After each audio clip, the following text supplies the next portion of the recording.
HSC 26 শিক্ষার্থীরা, তুমি যদি ইতিহাস প্রথম পত্র A+ পেতে চাও, আজকের ভিডিও তোমার জন্য। ভিডিওটি শেয়ার করে রাখো বা ভিডিওটি মনোযোগ দিয়ে দেখো, যাতে করে পরীক্ষায় তুমি কি পড়বা, সৃজনশীলের জন্য কি পড়বা, নৈর্ব্যক্তিকের জন্য কি পড়বা, সেটা আমরা পুরোপুরি বলে দিব এই ভিডিওতে।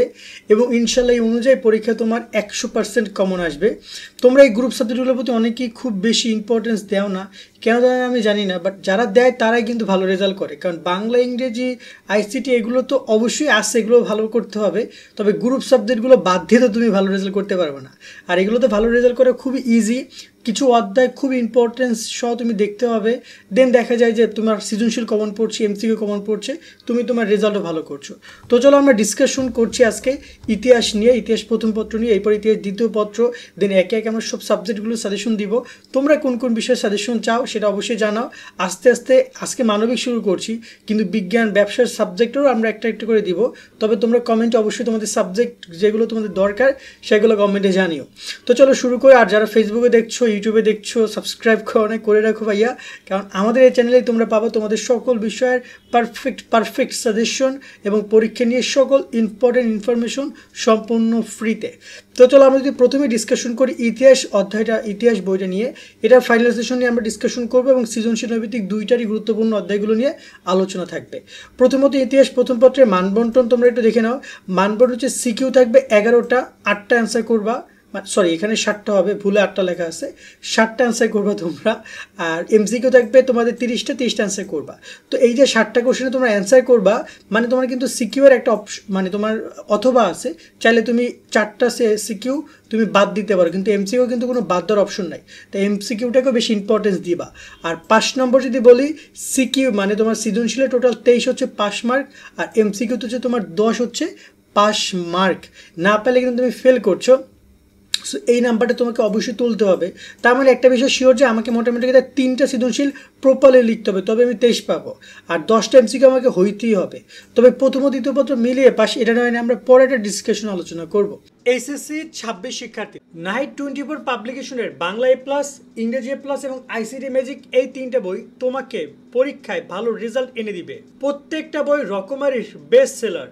বোর্ড পরীক্ষা এখান থেকে হুবহু প্রশ্ন কমন আসে। এছাড়া প্রতিটি বইয়ে কিউআর কোড পাচ্ছ, যা স্ক্যান করলে এই বইয়ের ভিডিও ক্লাসগুলো তোমরা পেয়ে যাবে।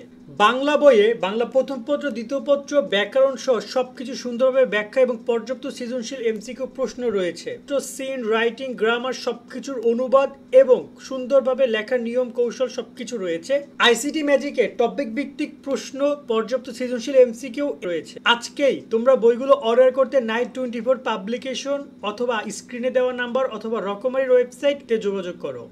দেন আমরা সরাসরি সৃজনশীল পার্টে চলে যাচ্ছি। সৃজনশীল অধ্যায়গুলো তোমরা একটু দেখো, তোমাদের যে অধ্যায়গুলো থেকে সৃজনশীল প্রশ্ন আসবে, একটা হচ্ছে ভারতের ইউরোপিয়ানদের আগমন, ইংরেজ আধিপত্য প্রতিষ্ঠা, একটা অধ্যায় আছে। 2 নম্বর অধ্যায় আছে ইংরেজ ঔপনিবেশিক শাসন, কোম্পানি আমল। 3 নম্বর অধ্যায় আছে ইংরেজ ঔপনিবেশিক শাসন, ব্রিটিশ আমল। তারপর হচ্ছে পূর্ব পাকিস্তান আমল, ভাষা আন্দোলনের গতি প্রকৃতি। তারপর হচ্ছে তোমাদের এখানে পূর্ব বাংলার স্বায়ত্তশাসন ও স্বাধিকার আন্দোলন। তারপর রয়েছে বাংলাদেশের স্বাধীনতা ঘোষণা ও মুক্তিযোদ্ধা। এরপর রয়েছে তোমাদের মুক্তিযুদ্ধ বাংলাদেশ সরকারের কার্যক্রম এবং রয়েছে মুক্তিযুদ্ধ প্রবাসী বাঙালি ও বহির্বিশ্ব। ওভারঅল এই হচ্ছে তোমার টোটাল 3 3 6 2 8টা অধ্যায়, যেখান থেকে তোমার টোটাল 11টা কোশ্চেন পরীক্ষায় আসবে। এখন এখানেও কিছু অধ্যায় আছে যেখান থেকে প্রশ্ন একটার বেশি দিবে না, আবার কিছু অধ্যায় রয়েছে 2টা বা 3টা পর্যন্ত প্রশ্ন আসতে পারে। আবার এখানে একটা কথা আছে, কিছু কিছু অধ্যায় রয়েছে যেগুলো গত বছরগুলোতে শর্ট সিলেবাসে ছিল, কিন্তু এই রাইট নাও তোমাদের যেহেতু ফুল বই পরীক্ষা হচ্ছে, গত বছর শর্ট সিলেবাসে কী ছিল, এখানে যতটুকু আমার ধারণা ব্রিটিশ আমলটা ছিল, এইখানে ভাষা আন্দোলন ছিল, তারপর স্বাধিকার আন্দোলন ছিল, মুক্তিযুদ্ধ ছিল এবং বহির্বিশ্ব ছিল। এরকমের 4-5টা অধ্যায় নিয়ে গঠিত ছিল। বাট এখন কিন্তু পুরো বই তোমাকে পড়তে হচ্ছে। তাহলে তোমার পড়ার ফরম্যাটটা কী হইতে পারে? দেখো, সবগুলো অধ্যায় পড়ার দরকার নেই, তবে একটা ইতিহাস বইয়ের দিকে যদি তুমি তাকাও, সেই ভারতের ইউরোপিয়ানদের আগমন, ইংরেজ আধিপত্য প্রতিষ্ঠা থেকে শুরু করে এই যে একদম মুক্তিযুদ্ধ পর্যন্ত একটা কিন্তু ফরম্যাট মেনটেন করেছে। যদি আমরা বলি রিসেন্ট টাইমে আমরা আমাদের যে ইতিহাস সম্পর্কে জানি, সেটা কিন্তু আমরা পূর্ব পাকিস্তান থেকে জানি, যে পূর্ব পাকিস্তান আমলে বাংলা ভাষা থেকে আমরা যে পূর্ব বাংলা বা এইগুলো কিন্তু আমরা রিসেন্ট টাইমে জানি। আর এইগুলো ছিল ইংরেজদের আমল। তার মানে টোটাল 2টা পার্টে বিভক্ত করা। আবার যদি মুক্তিযুদ্ধকে আমি যদি আলাদা করি, তাহলে টোটাল 3টা পার্ট। কী পার্ট হচ্ছে? একটা পার্ট হচ্ছে তোমার ইংরেজদের আমলটা, একটা হচ্ছে এই যে পূর্ব পাকিস্তানের আমল, এবং মুক্তিযুদ্ধ পরবর্তী আমল হচ্ছে এই তিনটা মুক্তিযুদ্ধের শুরু থেকে একদম লাস্ট পর্যন্ত। এখন এই জায়গায় তুমি যে কোনো পার্টি ফলো করো, বাট তোমাকে একটা মানে যদি তুমি যে কোনো একটা পার্ট ভালো করে ফলো করো তোমার সিকিউ কনফার্ম হয়ে যাচ্ছে। এখন এই জায়গায় আমি আগে তোমাকে ক্লিয়ার করতে চাই, ইংরেজ ঔপনিবেশিক শাসন, কোম্পানি এবং ব্রিটিশ আমল, এই দুইটা অধ্যায় তোমার জন্য বেশি বেশি ইম্পর্টেন্ট, এবং অবশ্যই প্রথম অধ্যায়টা ইম্পর্টেন্ট। এই তিনটা অধ্যায় যদি তুমি করে যেতে পারো ইনশাল্লাহ তোমার 4 থেকে 5টা সিকিউ তোমার এখান থেকে আসবে, 4 থেকে 5টা সিকিউ। বাকি তোমার এই যে দেখা যায় যে পূর্ব পাকিস্তান, এখান থেকে তোমার আসবে 2টা সিকিউ আসবে, আর এখান থেকে আসবে বাকি থাকে তোমার প্রায় 4টা, সেই 4টা সিকিউ আসবে তোমার এই অধ্যায় থেকে, এই বাকি শেষের 3টা থেকে। এখন এই জায়গায় তোমরা কীভাবে কোন কোন অধ্যায়গুলো পড়বা রাইট না, আমি তোমাদেরকে একদম ডিরেক্টলি পয়েন্টে বলে দিই, তুমি অবশ্যই এই জাস্ট যে 5টা অধ্যায় আছে না, এই 5টা অধ্যায় ভালোভাবে তুমি কমপ্লিট করে যাও, দেন তোমার এনাফ। কারণ এখান থেকে তুমি 7টা কোশ্চেন ইনশাল্লাহ পরীক্ষায় কমন পাবা। কীভাবে? কারণ এই যে পূর্ব পাকিস্তান ভাষা আন্দোলন, ভাষা আন্দোলন থেকে তোমরা কোশ্চেন কনফার্ম পাচ্ছ, এবং ভাষা আন্দোলনের মেইন টপিকটা থেকে তারা কোশ্চেনগুলো করবে ম্যাক্সিমাম টাইমে। এবং পূর্ব বাংলা স্বায়ত্তশাসন, এখানে যে 69 গণঅভ্যুত্থান, তারপর হচ্ছে যে আগরতলা মামলা থেকে শুরু করে যে পয়েন্টগুলো ছিল সেগুলো নিয়ে অধ্যায়টা গঠিত, সেখান থেকে তোমরা প্রশ্ন পরীক্ষা পাবা। এই দুইটা অধ্যায় গুরুত্বপূর্ণ।